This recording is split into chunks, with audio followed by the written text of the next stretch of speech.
जरा तसव्वुर करें, एक नोबेल इनाम याफ्ता साइंसदान अंधेरे में बैठा है, इसके हाथ एक ठंडी मेज पर रखे हुए हैं। इसके इर्द गिर्द दूसरे लोग आगे को झुके हुए हैं। एक मध्यम सी रोशनी चमक रही है और अचानक बगैर किसी इंतबा के मेज हवा में बुलंद हो जाती है। न कोई तार, न कोई वजाहत, सिर्फ हैरत और हजारों सवालात। ये कोई ख्याली बात नहीं थी, ये हकीकत में हुआ।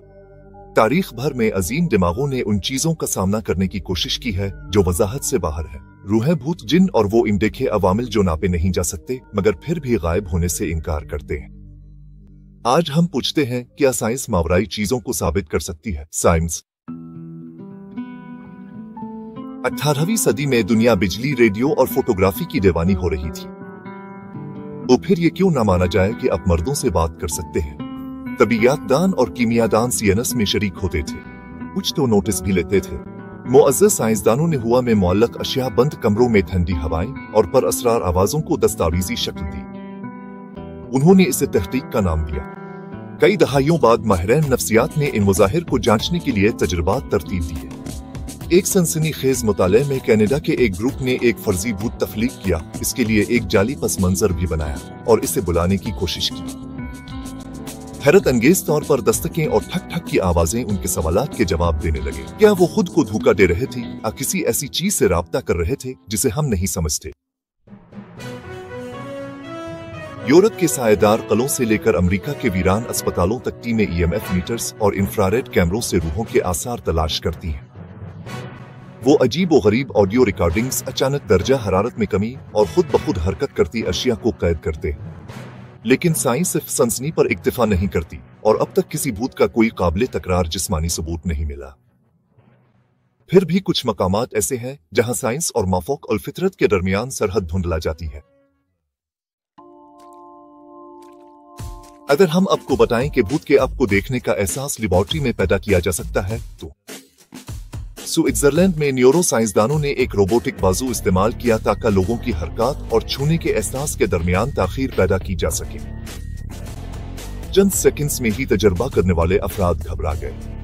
कई लोगों ने दावा किया कि कोई या कुछ उनके पीछे खड़ा है, लेकिन वहां कोई नहीं था।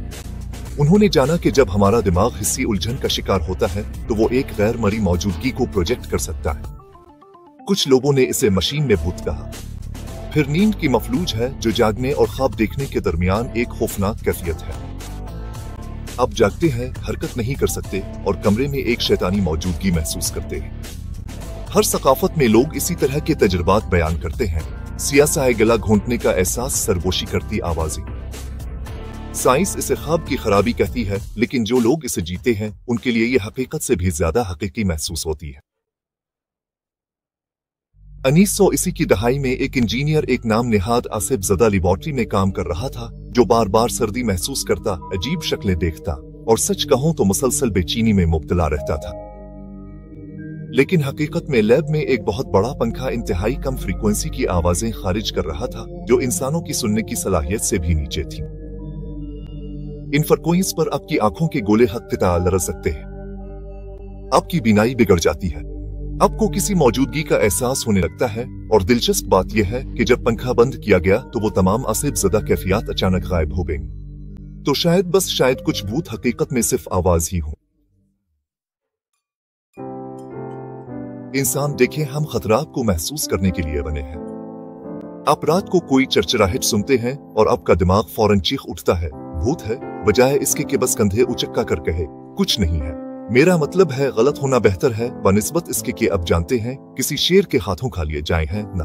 हम अक्सर बादलों में चेहरे आसाए में शक्लें देख लेते हैं। हम नुक्ते आपस में मिलाते हैं, चाहे वो असल में वहां ना भी हो। इसे पीरेडविलिया कहते हैं और सच पूछे तो यही एक बड़ी वजह है कि भूतों को देखने का तजर्बा इतना कायलकुन महसूस होता है। यकीन भी इंसान को तसल्ली देता है। जब कोई प्यारा फौत हो जाता है तो बहुत से लोग उन्हें ख्वाब में देखते हैं। कुछ लोग तो उनकी आवाज भी सुनते हैं या महसूस करते हैं कि जैसे कोई उन्हें देख रहा हो। तो क्या ये सिर्फ गम है, शायद एक मुकाबला करने का तरीका, या फिर ये वाकई दूसरी दुनिया से कोई पैगाम हो सकता है? कुछ साइंसदानों का मानना है कि उन्होंने हकीकी बुराई का सामना किया है। एक माहिर नफ्सियात जो आईवी लीग यूनिवर्सिटियों से तरबियत याफ्ता थे, ने ऐसे मरीजों के केसेस दस्तावेजी शक्ल में पेश किए जिन्होंने ऐसी ज़बानें बोले जो वो कभी नहीं जानते थे, बिस्तर से ऊपर उठ गए और ऐसी बातें बयान की जो वो जान ही नहीं सकते थे। उन्होंने नतीजा अखज़ किया कि ये ज़हनी बीमारियां नहीं थी बल्कि शैतानी कब्जे के हकीकी वाक़यात थे। फिर भी कुछ लोग एहतियात बरतने का मशवरा देते हैं। उनका कहना है कि इनमें से ज्यादातर वाक़यात को सदमे, ज़हनी तकसीम, आसाबी बीमारियों से समझाया जा सकता है, लेकिन कुछ मामलात अब भी हल तलब हैं।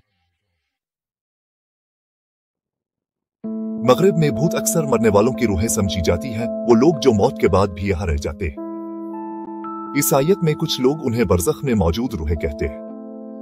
पॉप कल्चर में ये अक्सर अफसोसनाक किरदार होते हैं जो किसी आसिफ ज़दा हवेली से बंधे होते हैं या वक्त से पहले मौत के शिकार होते हैं।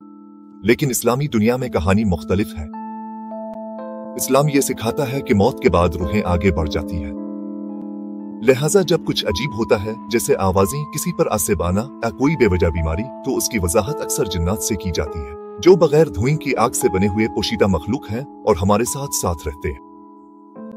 वो अच्छे भी हो सकते हैं, बुरे भी, गैर जानिबदार भी, लेकिन वो मरे हुए इंसान नहीं होते। हिंदू मत और बुद्ध मत में रूहें दोबारा जन्म लेने के दरमियान फंस सकती हैं या ख्वाहिशात की सजा भुगत रही होती हैं। कुछ नाराज होती हैं, कुछ बस भटक रही होती हैं। चीन में भूखे भूतों का त्यौहार एक पूरा महीना मनाया जाता है, जिसमें माना जाता है कि रूहें आजादाना घूमती हैं। हर सकाफत में ये तजर्बा हकीकत है, बस इसकी वजाहत बदल जाती है। तो फिर ये सब हमें कहां छोड़ता है? साइंस अब तक भूतों, जिन्नात और रूहों का कोई ठोस सबूत तलाश नहीं कर सकी, लेकिन इसने कुछ वजाहतें जरूर पेश की हैं, जैसे नींद में फालिज, दिमागी खलल, कम फ्रीक्वेंसी की आवाजें और सकाफती असरार। फिर भी लोग अब भी उनसे मिलने के वाकयात बयान करते रहते हैं। कुछ वाकयात झूठे होते हैं, कुछ गलत फहमी पर मबनी, लेकिन कुछ कभी वजाहत नहीं पाते। साइंस कहती है कि गैर मामूली दावों के लिए गैर मामूली सबूत दरकार है, लेकिन तजस्सुस के लिए सिर्फ एक सवाल काफी है। और यूं हम चलते रहते हैं, साए तलाश करते हुए, खामोशी में सुनते हुए, सोचते हुए, अगर हम अकेले ना हों तो। साइंस और माफोक अल फितरत के दरमियान सरहद कोई दीवार नहीं है। ये एक बारीक लरसती हुई चादर है। कभी ना कभी ये चादर उठ भी सकती है। तब तक ये मुइमना बाकी है।